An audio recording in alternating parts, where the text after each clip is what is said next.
Bismillahirrahmanirrahim.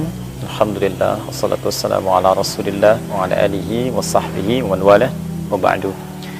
Saya Adi Hidayat. Saya dilahirkan di Pandeglang 11 September tahun 1984 dari seorang ayah. Beliau bernama Bapak Warso Supena. Beraktivitas keseharian sebagai wiraswastawan, juga mengajar di musola di dekat rumah bernama Baitul Ikhlas. Dari kecil saya selalu dibawa oleh beliau dalam pengajian-pengajian beliau, dan beliau meninggal dunia ketika saya masuk pesantren dalam usia kurang lebih 13 tahun. Saya dilahirkan oleh seorang ibu yang sangat tangguh. Beliau bernama Ibu Hajar Rafiah Akhyar, yang berjuang sangat luar biasa dengan tenaga, keringat, darah, air mata, dengan pendidikan yang sangat luar biasa, perhatian yang sangat tinggi, sehingga bisa melahirkan putra dan putri yang sejauh saya ketahui cukup tangguh untuk menjalani tantangan-tantangan kehidupan sampai dengan masa kini.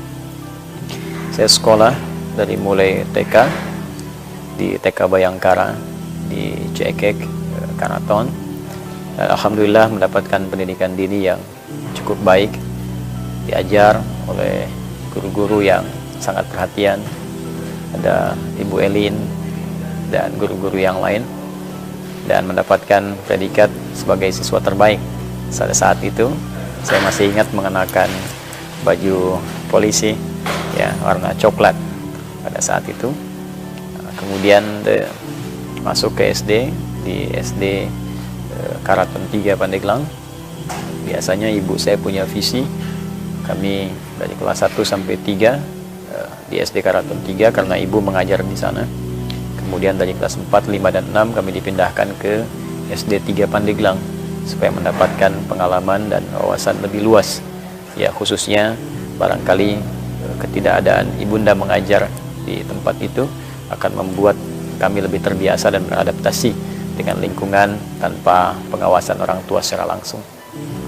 Selanjutnya kami menempuh pendidikan di Pondok Pesantren Doarkom Muhammadiyah Garut, setingkat dari Tsanawiyah sampai dengan Aliyah.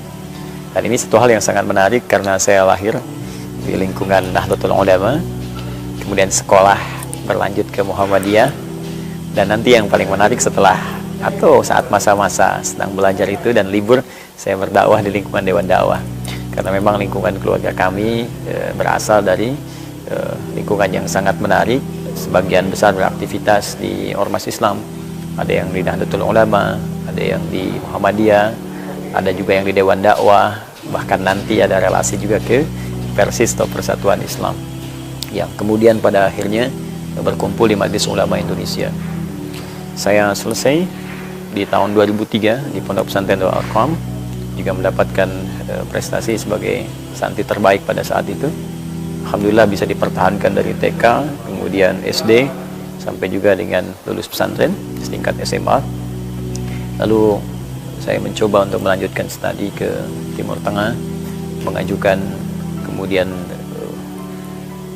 permohonan untuk melanjutkan studi di Madinah Al-Munawwarah, namun terjadi sebelumnya bom Bali sehingga kuota semuanya ditutup, dan alhamdulillah saya diterima di Fakultas Dirasat Islamiyah wal Arabiyah, FDI dikenal ya, salah satu fakultas khusus yang bekerja sama dengan Kairo Al-Azhar Mesir, bertempat di UIN Syarif Hidayatullah Jakarta. 2 tahun saya belajar, kemudian berlanjut ke Tripoli, Libya, mengambil jurusan bahasa dan sastra Arab. Ini saya ambil bukan karena sekedar ingin belajar bahasa, tapi memang rasa cinta saya terhadap Al-Quran yang sangat tinggi. Saya ingin mengetahui isi kandungan Al-Quran, dapat mencintai Al-Quran lebih dalam, mengamalkannya, dan berbagi dengan lingkungan sekitaran, baik di Indonesia ataupun di luar Indonesia. Ini yang menjadikan saya ingin mendalami bahasa Arab lebih jauh untuk bisa memahami dan mengajarkan isi Al-Quran dalam kehidupan. Kemudian di Tripoli, alhamdulillah saya belajar cukup serius dan juga mengikuti beberapa talaqi terhadap masyayikh, guru-guru atau tokoh-tokoh ulama dunia. Saya belajar tafsir di Al-Azhar ya bersama Syekh Muhammad Pontawi kala itu beliau masih hidup. Saya juga mencoba untuk belajar fikih dari Syekh Wahba Az-Zuhairi dan mengambil talaqi Al-Quran dari Syekh Dukali, Syekh Ali Al-Libi, Syekh Ali At-Tanzani, dari riwayat-riwayat yang berbeda. Alhamdulillah saya selesai, kemudian S1 di Tripoli dan berlanjut kepada S2, mengambil jurusan yang sama, linear, dan mengembangkan itu dalam konteks dakwah. Dan saat terjadi revolusi di Libya, kemudian saya kembali ke Indonesia dan melengkapi magister pada jurusan pendidikan dan bahasa Arab di UIN Sunan Gunung Jati di Bandung. Alhamdulillah aktivitas dakwah kemudian berlanjut. Sepulang dari Tripoli, kita berusaha mewujudkan visi-visi masa depan, bagaimana dengan apa yang Allah titipkan kepada kita. Pertama, bisa meluaskan wawasan keislaman, mengenalkan Islam yang lebih luas, mengenalkan keindahan Islam, mengenalkan komprehensivitas ajaran Islam dalam kehidupan baik di Indonesia ataupun di luar Indonesia. Dan yang lebih penting daripada itu, saya ingin bagaimana kemudian apa yang saya dapatkan bisa berkontribusi positif bagi tempat yang saya pijak, negeri yang saya cintai, yaitu Negara Kesatuan Republik Indonesia. Saya sangat mencintai negara saya sangat mencintai bangsa saya. Karena itu kemudian saya berusaha membuat sebuah visi ke depan, bagaimana kalau ulama dulu kemudian menginisiasi nilai keislaman untuk membidani kelahiran negara Republik Indonesia, maka ulama kini saya berpikir visi lebih jauh, bagaimana mengambil spirit di masa lalu untuk menghadirkan kemajuan, kesejahteraan dan kemakmuran bagi negara Kesatuan Republik Indonesia. Maka diantaranya saya membuat Quantum Akhyar Institute, yang dengan itu saya mengenalkan beberapa hal kepada masyarakat.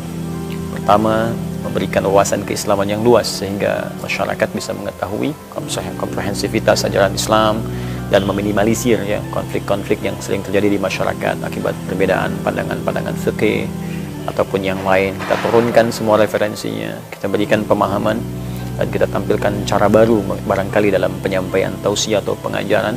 Tidak hanya sebatas pada monolog, kita berikan referensi dengan dasar tulisan, membiasakan untuk memahami, sehingga dengan itu barangkali selain meningkat wawasan juga terlahir kekhusyuan dalam peningkatan ibadah.